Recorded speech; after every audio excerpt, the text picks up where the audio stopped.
अवधूत चिंतन श्री गुरुदेव दत्त श्री स्वामी समर्थ एक नवीन व्हिडिओमध्ये सगळ्यांचं खूप खूप मनापासून स्वागत आहे।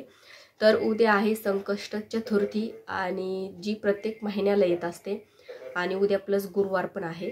तर ज्या माता भगिनींचे गुरुवाराचे व्रत सुरू आहेत 11 गुरुवाराचे, तर त्यांनी उद्याचा गुरुवार म्हणजे उपवास धरायचा, पण काउंट मध्ये तो पकडायचा नाहीये, कारण चतुर्थी आणि गुरुवार हे एकत्र म्हणजे एकाच दिवशी आलेले आहेत। त्याच्यामुळे ज्या महिलांना कसं की नेहमीची चतुर्थी असते त्यांनी फक्त चतुर्थी धरायची, चतुर्थीचा उपवास धरायचा, गुरुवार काउंट मध्ये पकडायचा नाहीये।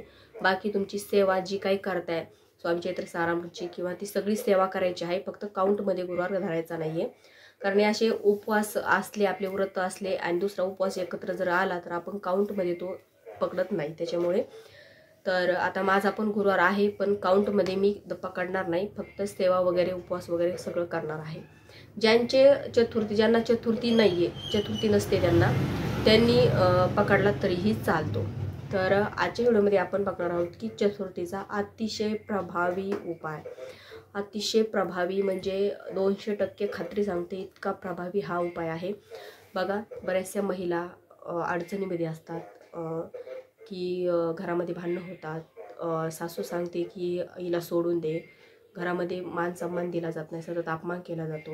म्हणजे कसं राहतं की महिलांचं घरामध्ये काम करते, ती सगळं करते, फक्त तिला इज्जत दिली जात नाही किंवा तिला खालून पाडून बोलल्या जातं त्याच्यामुळे। आणि बऱ्याचशा महिला मुलं घेऊन माहेरी राहतात। तर अशा वेळेस ही सेवा तुम्हाला अतिशय प्रभावी ठरणार आहे। तर नक्की ही सेवा तुम्ही उद्यापासून सुरू करा, किंवा ज्यांना नोकरी लागत नाही नोकरीसाठी ही सेवा करू शकता। ज्यांना मुलं होत नाहीये, बघा मुलं होत नाही आणि ही सुद्धा खूप मोठी समस्या असते। आपण हॉस्पिटलमध्ये जातो, आपण ट्रीटमेंट घेतो, तरीही आपल्याला फरक पडत नाहीये, तर ही सेवा तुम्ही नक्की करा। किंवा बऱ्याच महिलांना काय होतं की पहिला संतती असते पण मधात गॅप पडतो आणि नंतर मग त्यांची प्लॅनिंग चालू असते पण मग ती होत नाहीये। तर याच्यासाठी पण तुम्ही हा उपाय करू शकता। गणपती बाप्पाची ही सेवा सगळ्यात प्रभावी आहे। तर नक्की तुम्ही उद्यापासून सुरू करा। तर किती दिवस करायची, कशी करायची त्याची माहिती मी तुम्हाला पूर्ण सांगणार आहे, त्याच्यामुळे व्हिडिओ स्किप नका करू, पूर्ण व्हिडिओ बघा। तर उद्या चतुर्थी आहे, तुम्हाला अर्थात उपवास धरायचाच आहे। बऱ्याच वेळेस आपण काय होतं की महिला चतुर्थी येते फक्त उपवास करतो, सेवा वगैरे काहीच करत नाही, असं म्हणतो की मी चतुर्थी उपवास धरतो चतुर्थीचा। बघा, गणपती बाप्पाची सेवा करायची। गणपती बाप्पा विघ्नहर्ता आहेत, बुद्धीचे दैवत आहेत आणि त्यांची उपासना धरून चालत नाही, त्यांची सेवा पण आपल्याला करावी लागते। तर ही सेवा कशी करायची, तर उद्या चतुर्थी आहे, तर उद्या तुम्हाला गणपती बाप्पांच्या मंदिरात जायचं। गणपती बाप्पाचं मंदिर कुठेही असतं, खेडोपाडी आहे, शहरात आहे, जिथे आहे तिथे तुम्हाला जायचं। जाते वेळेस तुम्हाला एक जोडपान याचं न्यायचं, नागिणीचं जोडपान न्यायचं, त्याच्यावर एक सुपारी, एक रुपयाचा नाणं न्यायचं, त्याच्यानंतर एक डाळिंब न्यायचं, त्याच्यासोबत तुम्हाला खोबऱ्याचा तुकडा आणि त्याच्यावर एक गुळाचा खडा असं न्यायचं आणि त्याच्याच बरोबर एक श्रीफळ न्यायचं। तर हे सगळं तुम्हाला मंदिरात घेऊन जायचं आहे। तर गणपती बाप्पाच्या मंदिरात जायचं, तिथे पानं ठेवायची, त्याच्यावर सुपारी आणि पैशाचा 1 रुपया ठेवायचा, त्याच्यानंतर त्याच्या शेजारी तुम्हाला डाळिंब ठेवायचं, त्याच्या शेजारी तुम्हाला खोबरं गुळ ठेवायचं आणि त्याच्या शेजारी तुम्हाला श्रीफळ ठेवायचं आहे। हे सगळं तिथे ठेवायचं। त्याच्यानंतर गणपती बाप्पांच्या मंदिरातच तुम्हाला संकल्प करायचा आहे, घरी येऊन संकल्प करायचा नाही, गणपती बाप्पांच्या मंदिरातच संकल्प करायचा आहे। त्याच्यानंतर काय तुमची पीडा आहे, तुम्हाला संतती होत नाही, तुम्हाला नोकरी लागत नाही, तुम्ही घरासाठी पण ही सेवा करू शकता, किंवा घरातले त्रास देतात त्याच्यासाठी पण तुम्ही ही सेवा करू शकता। कशासाठी पण तुमच्या कोणतीही आडी अडचण असो, सगळ्यासाठी ही सेवा करू शकता। तर नक्की करा।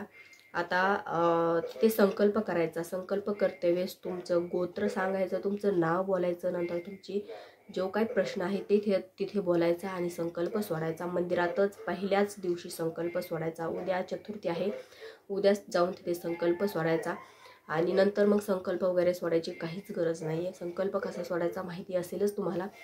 तर आणि तिथे तुम्हाला एका मंत्राचा जप करायचा आहे। ह्याच मंत्राचा जप तुम्हाला 121 दिवस करायचा आहे, सलग 121 दिवस। पिरियड जर आली तर तो गॅप टाकायचा आणि नंतर पुन्हा कंटिन्यू करायचा आहे. 121 दिवस जप करायचा आणि 121 दिवस जप करायचा रोज. आणि जप किती वेळेस करायचा म्हणजे 121 वेळा जप करायचा आहे. तर कळालं असेल तुम्हाला, म्हणजे 121 दिवसाची ही सेवा आहे आणि जप रोज 121 वेळेस करायचा आहे. तर जप काय आहे तर मंगलमूर्ते विघ्नहरा दुरितनाशा कृपा करा हा मंत्र आहे आणि याचा तुम्हाला 121 वेळेस जप करायचा आहे. बघा, घरात कोणी आजारी आहे आणि सतत त्या व्यक्ती आजारी पडतोय आणि त्याच्यासाठी पण तुम्ही ही सेवा करू शकता. कारण जिथे विज्ञान संपतं तिथे अध्यात्म सुरू होत असतं आणि अध्यात्माची आणि विज्ञानाची सांगड जर असेल ना तर तुम्हाला त्या प्रश्नातून त्या संकटातून तुम्हाला मार्ग मिळतोच.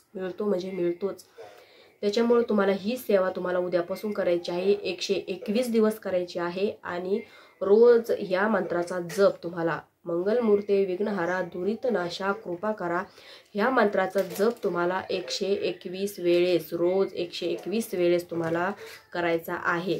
मंदिरात आता उद्या तुम्ही मंदिरात जाता तिथे पूजा करता संकल्प सोडता तर तिथे बसून तुम्ही उद्याची सेवा करू शकता. नंतर दुसऱ्या दिवशीपासून तुम्ही घरी करू शकता, तुमच्या घरी बसून तुम्ही ही सेवा करू शकता. तर प्रत्येक बघा अतिशय प्रभावी ही सेवा आहे आणि दिवसातून कधीही करू शकता. जप असं नाही की वेळ ठरवायची, कधीही करू शकता. तुम्हाला जेव्हा दिवसातून कधीही तुम्हाला दुपारी वेळ मिळाला दुपारी करा, कधीही करा, पण नक्की जप करा. माळ घेऊन करू नका, कारण माळीमध्ये 108 मणी असतात आणि नंतर मग वरचे तुम्हाला काउंट, त्याच्यामुळे तुम्हाला काउंट करायला तुम्ही मोबाईलवर काउंट करू शकता, इतर कशामध्ये पण तुम्ही काउंट करू शकता. 121 वेळेस ह्या मंत्राचा जप करायचा आहे. जप आणि मंत्र तुम्ही लिहून पण घेऊ शकता आणि त्याचा जप करू शकता. 2-3 आपण तुम्ही 1 वेळेस जर सेवा जर केली तर तुम्हाला तो पाठ होऊन जातो. खूप सोपा मंत्र आहे. मंगलमूर्ते विघ्नहरा दुरितनाशा कृपा करा अतिशय प्रभावी अतिशय फलदायी गणपती बाप्पाचा हा मंत्र आहे आणि शीघ्र फळ मिळतं आपल्याला. याने आपल्या शीघ्र इच्छा पूर्ण होत असतात. त्याच्यामुळे नक्की ही सेवा तुम्ही आवर्जून करा. बघा, घरातल्या महिलांना वाटतं की माझं कुटुंब सुखी असावं, आनंदी असावं आणि तर ही सेवा तुम्हाला सगळं काही मिळवून देत असते. त्याच्यामुळं तुम्हाला उद्या संकष्ट चतुर्थी आहे आणि उद्या तुम्हाला हा दिवस चुकवायचा नाहीये. अनुभव घ्या तुम्ही या सेवेचा. बघा, नक्कीच तुम्हाला खूप छान तुम्हाला त्याची प्रचिती येईल. त्याच्यामुळे कळकळीची विनंती आहे. बघा, आपण काय होतं की कोणाचंही चांगलं झालेलं आपल्याला बघायचं आहे. आपल्याला माहिती आहे ही सेवा आणि ह्या सेवेनं आपल्याला अनुभव येतो आणि कोणाचं तरी भलं झालेलं आपल्याला बघायचं आहे. कारण आपण कोणाला काही देत नाहीये, कारण आपण फक्त आपल्याला सांगायचं आहे. करणारा तो आहे, करून देणारा तो आहे. त्याच्यामुळं तुम्हाला काही प्रॉब्लेम नसेल, तुम्हाला तुमच्या नातेवाईकामध्ये, तुमच्या मैत्रिणीमध्ये, तुम्हाला कोणी दिसत असेल प्रॉब्लेममध्ये, तुम्ही ही सेवा त्यांना ओरली सांगू शकता. कारण तुम्हाला पण त्याच्यातून काहीतरी तुमच्यासुद्धा पदरामध्ये काहीतरी चांगलं पडेल, तुमच्याकडून काहीतरी चांगली गोष्ट घडेल. त्याच्यामुळं आपल्याला ही सेवा कोणाला तरी सांगायची, कारण ह्या सेवेनं फळ तसं मिळतं. तर कोणी असेल पीडित तर तुम्ही त्यांना पण ही सेवा नक्की सांगू शकता. तर नक्की ही सेवा करा. तर आजच्या व्हिडिओमध्ये इतकंच. व्हिडिओ आवडल्यास व्हिडिओ लाईक करा, शेअर करा, चॅनलला सबस्क्राईब करा. झाली सेवा श्री स्वामी समर्थ महाराजांच्या चरणी आणि परमपूज्य गुरु माऊलींच्या चरणी रुजू करते. श्री स्वामी समर्थ.